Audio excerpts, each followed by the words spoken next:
clover? Well, clover's just an important element of every pasture. So it's tempting to think of pasture as being grass, but it's not. It's a combination of grass and legume functioning together to make the most out of the environment and grow feed. Cool, so you reckon so it's not really a luxury, it's actually part of a functioning pasture? Absolutely not a luxury, that's right. It's an essential component of a good pasture. And having enough of it is a big deal. Here we've got some subclover, part of the mixture of grass and legume, and that element of subclover is contributing a whole heap of value to this particular piece of pasture. So basically, it's a nitrogen fixer. It is, that's right. And so nitrogen's an essential element for all pasture growth. Grasses don't produce it by themselves, but the clovers, the legumes, in association with rhizobial bacteria, they can fix nitrogen gas from the atmosphere and turn it into nitrogen, which is available as nutrition for plants.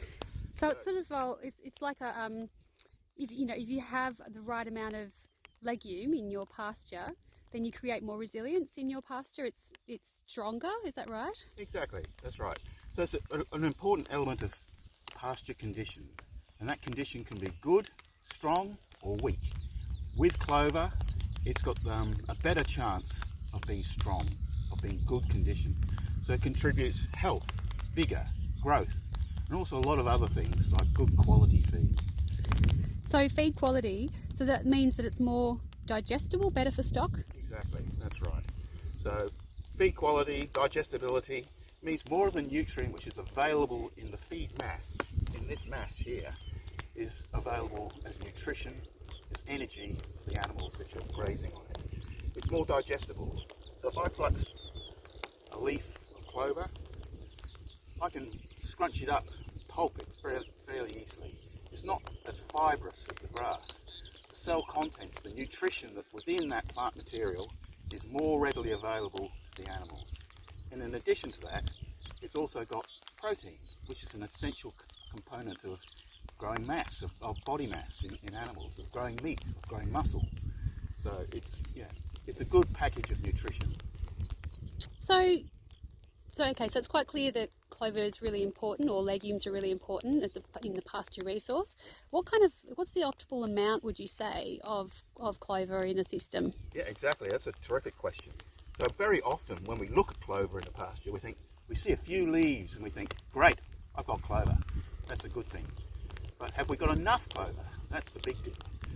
And commonly accepted targets might be around 30% of the pasture as being clover in a springtime growing time.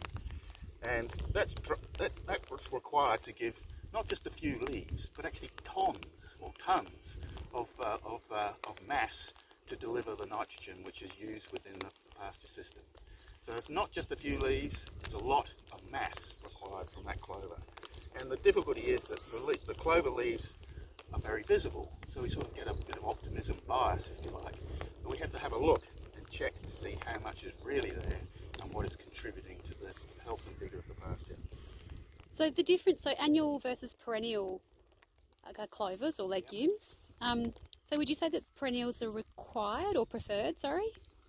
So perenniality is a fabulous attribute which keeps the plant there in place all the time, if you like. And that's great because it means that it doesn't have to get into the system every year.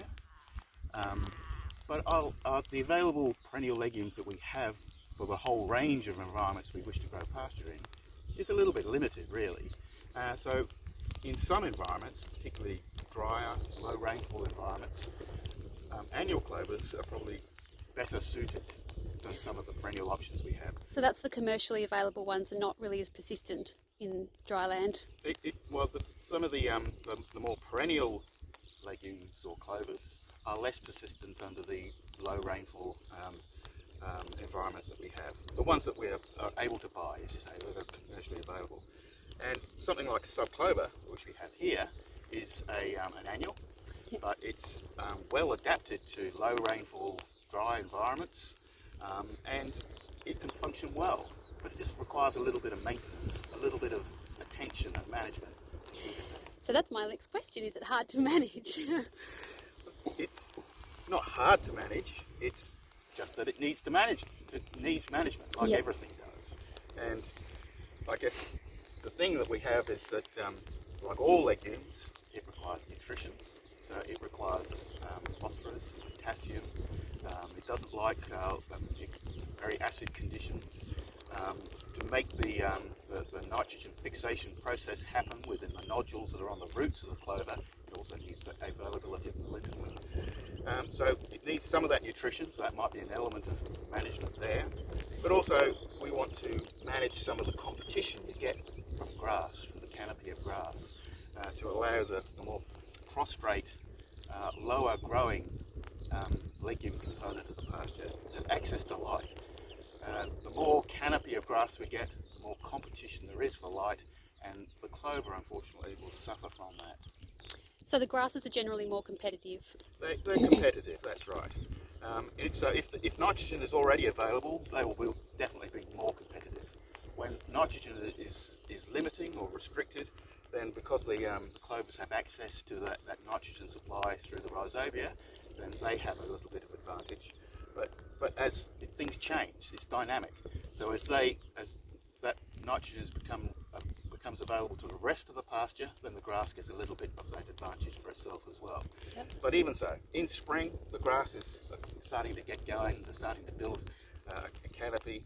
Managing how much of that canopy is sitting above the clover leaves is an important deal. So springtime management to control the biomass is a good element to keep vigour in the clovers. And equally with something like subclover here, where it's an annual, we need it to flower, to set seed. So we need to control the grazing pressure when it's doing that. So you need some bare ground, some trash-free bare ground for the... Sometimes you do. So Yep. bare ground's a great issue, isn't it, really? Well, most of the time we don't want it. But to recruit, to get the subclover back into the system, we will need some bare ground. So in that autumn period of time, so managing the risk up until that autumn break time by having good ground cover, but then not having a whole heap of biomass or trash on the surface of the pasture when the seeds of subclover are trying to germinate and recruit plants into the system. Managing that at that point, having some bare ground, is a good deal. And the other thing I guess that we've touched on with some farmers is herbicide use. Yeah, indeed. So, like all things, there's different stresses at play, and in our efforts to control broadleaf weeds, then we might use some herbicides as a tool to do that, and sometimes we have to be careful about the impacts that those herbicides have on the clover plants and their vigour, and there are particular stages when we might wish to be extra vigilant, and that's when the plants are just getting going. But equally, we might want to just try and control some of that stress regardless at any time. So I guess maybe that means that there is an acceptable amount of broadleaf weeds that you could have within a pasture resource. Is that... I guess that could be the case, Yeah. yes. So it's going to be difficult to keep weeds out entirely, Yeah. and we might have a window within which we wish to manage, but also when we're thinking about managing that window of how much weed, broadleaf weed or other weeds are there, we just have to think about when we do it to control the impacts on the clover. So all the chemicals will have some guidelines about where they are best used and the sensitivities that we need to be aware of. We just need to take note of that. Fantastic. Thanks, Peter.